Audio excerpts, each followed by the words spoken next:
E estamos de volta com o Dr. Vinícius Camargo, cirurgião plástico, falando hoje sobre rejuvenescimento facial.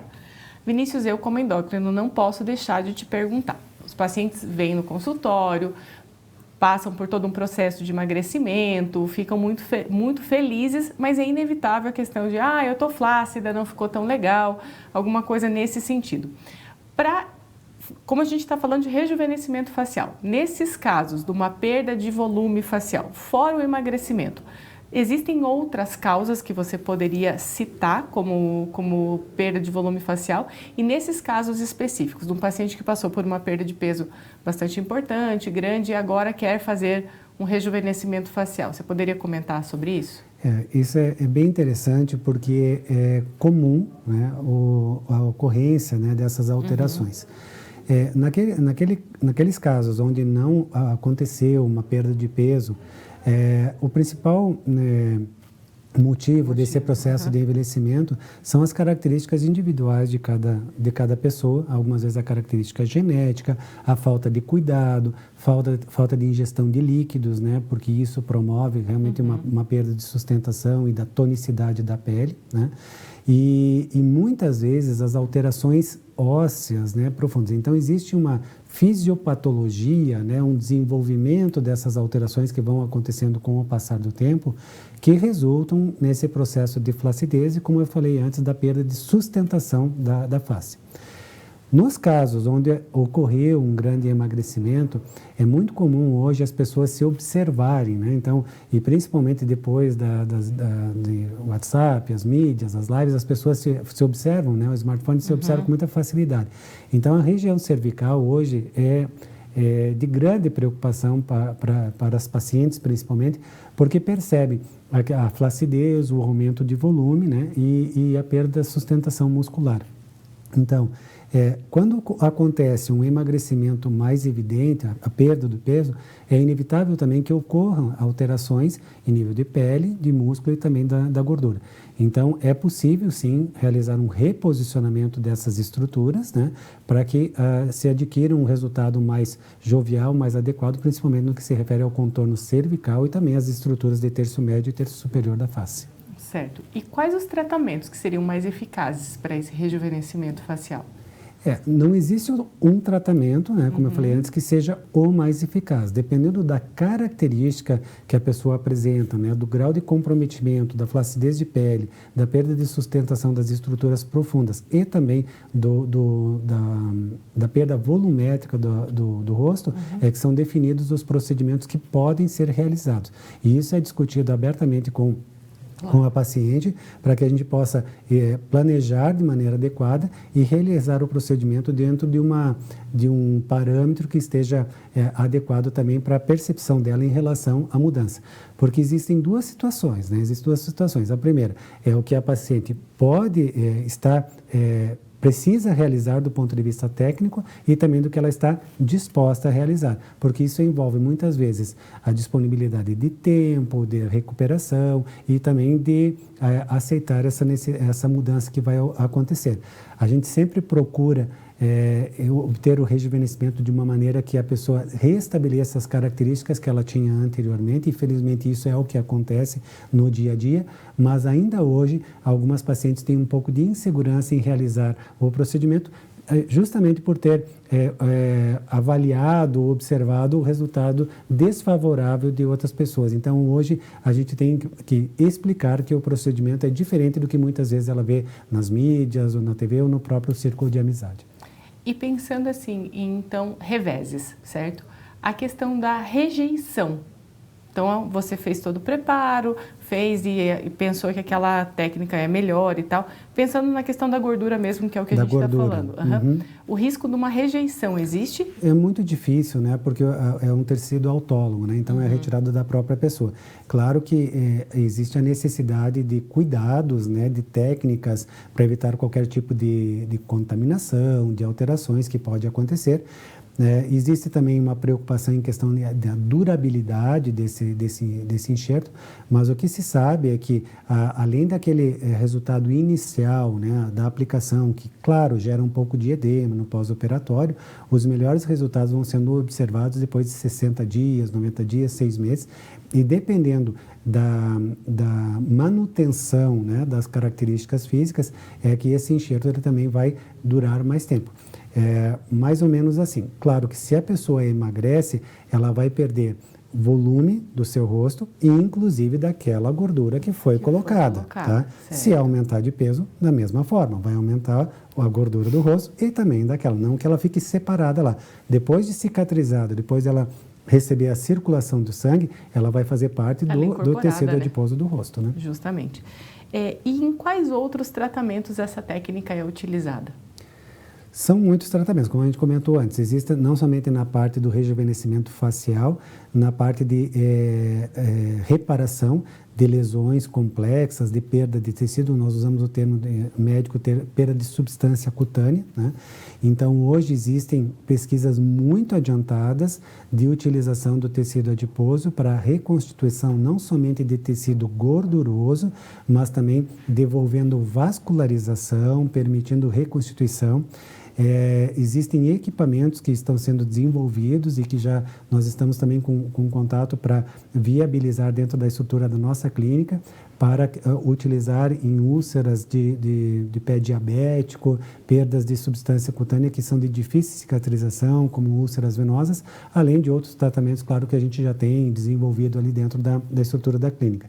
Então, eu acho que isso é um futuro muito promissor, né? Não somente em relação a possibilidades estéticas, mas também dessas reparações, trazendo benefício para a população que muitas vezes fica sofrendo um longo prazo ou múltiplas cirurgias para conseguir, por exemplo, depois de um acidente, uma perda de pele, onde precisa fazer enxertos, retalhos, a utilização da célula de gordura vai encurtar muito esse prazo de recuperação e de reabilitação desses pacientes. E é bem importante você falar isso, né, Vinícius? Porque quando a gente fala de estética, a gente fala de beleza, mas tem o outro lado da reparadora, da regenerativa, de toda essa situação, um grande queimado, né? São pessoas que, vamos dizer, ela está buscando às vezes uma funcionalidade, não tanto a questão estética, e a plástica tem um papel fundamental nisso, né?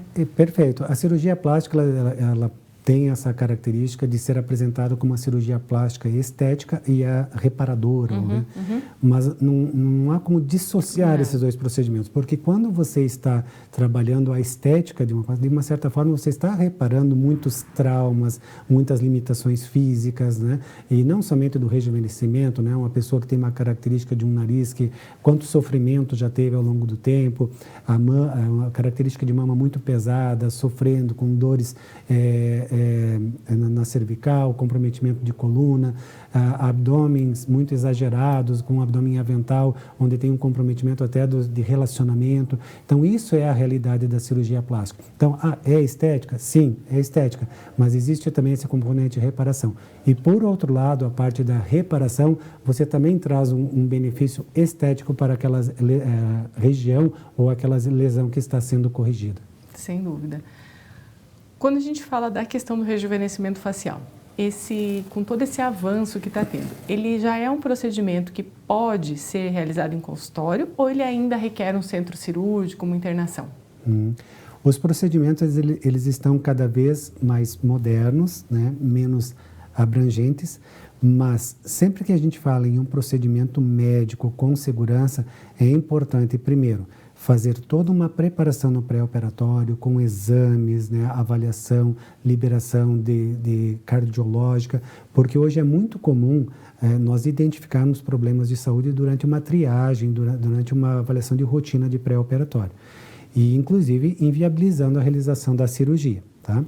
Mas dessa maneira, a gente tem a segurança de levar um paciente para realizar um procedimento nas melhores condições possíveis. A realização do procedimento é evidente que, dependendo do porte, né, do grau dessa cirurgia, existem requisitos mínimos de segurança que envolvem envolvem uma equipe treinada, uma estrutura hospitalar adequada para dar todo esse suporte para o paciente. Certo. Vinícius, volto a falar, me colocando no lugar do telespectador, não tanto como colega médica, é um tratamento, eu sei que, como você falou, são várias técnicas, assim, não dá pra gente colocar assim, X, mas é um tratamento que hoje é um tratamento acessível, pensando em relação custo-benefício, o que você poderia me falar a respeito disso? Se nós falarmos especificamente da parte da gordura, né, eu te diria que hoje o tratamento de injeção de gordura no rosto nem é uma coisa que eu particularmente ofereça como uma possibilidade de tratamento, tá? Eu acho que isso é um recurso muito especial, muito grande para ser simplesmente utilizado como um tratamento específico. E quando a gente fala nas propriedades do tecido adiposo, a gente fala em células, em regeneração de tecidos, isso é muito delicado, porque é comum, né, a gente observar em mídias propagandas falando que estão utilizando células-tronco para a regeneração. Não é isso que nós estamos falando. A possibilidade de utilizar o tecido gorduroso para restabelecer o volume é um recurso a mais que é utilizado em procedimentos de rejuvenescimento facial. Sejam esses procedimentos mínimos, como uma cirurgia de pálpebra, que é um procedimento menor e, consequentemente, tem um custo menor, até cirurgias mais complexas, como uma cirurgia de rejuvenescimento facial completa, onde a gente trabalha desde a parte superior, né? Então, são cirurgias mais longas, mais demoradas e que, naturalmente, envolvem custos maiores para a realização. É difícil ter um parâmetro específico, porque cada pessoa tem uma característica que vai ser utilizada. Então, a gente sempre fala, antes de falar de um determinado valor, é importante fazer a avaliação e, dentro dessa avaliação, a pessoa poderá participar efetivamente desse planejamento e decidir o que é mais conveniente ali para o seu momento e para o que ela está buscando também. Perfeito. Vinícius, penso eu que assim, seja uma técnica que ela ofereça muito mais um resultado, eu vou usar a palavra orgânico, não seria bem esse termo, mas assim, mais natural, certo? Pensando em benefícios, porque eu como endócrino, não como cirurgia plástica, ouvindo você falar, eu penso que é isso, é o seu próprio tecido, preparado, obviamente, de uma maneira, mas que daria um resultado mais natural possível, perante as outras técnicas. Perfeito. Quais benefícios a gente pode falar que essa técnica teria sobre as outras? Tá. Então, quando eu falo em utilização da gordura para fazer a reposição de volume, é normal pensar, vamos substituir, não faremos mais a aplicação com ácido hialurônico, que hoje é o principal produto que é utilizado nas reestruturações volumétricas da face, tá? A vantagem do tecido gorduroso é que nós temos uma quantidade de volume, uma quantidade de produto maior, que ela pode ser utilizada para aumentos mais significativos de algumas regiões específicas, tá? Mas ela não substitui completamente a utilização do ácido hialurônico.